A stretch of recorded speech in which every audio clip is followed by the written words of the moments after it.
环看世界，香港反送中的运动已经持续3个月了。民众敢会因为参加抗争惹出麻烦，事后互掠去算数呢？香港的民众就是惊会安尼，所以拢戴着这个头盔面具，就街仔路去抗争。除了会当来抵抗着催泪弹，嘛会当保护家己的身份。香港政府目前伫个关洞甲九龙湾迄块地啊，拢安装智慧灯条，将近400条。总共5200个镜头，香港的民众质疑讲，这个镜头都是咧甲因监控。抗议民众戴头盔、挂喙罨、护目镜，这作弊毋若是抵抗催泪弹，还佫有胡椒喷雾。上重要光亮就是稳重身份。There's just the concern that you'll be recognized and you'll get consequences after.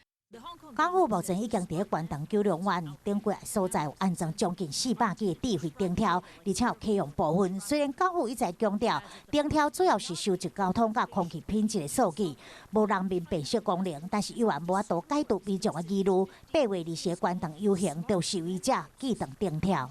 They do not infringe upon any personal privacy. In fact, every function on the smart lamp post was done.Plan, design in an open and transparent manner. We have fully complied with the privacy ordinance.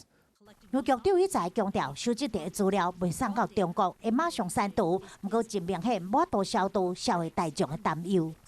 When we don't have enough trust in the government, who can guarantee and who would believe that the government isn't sharing those data with other law enforcement agencies or even with China?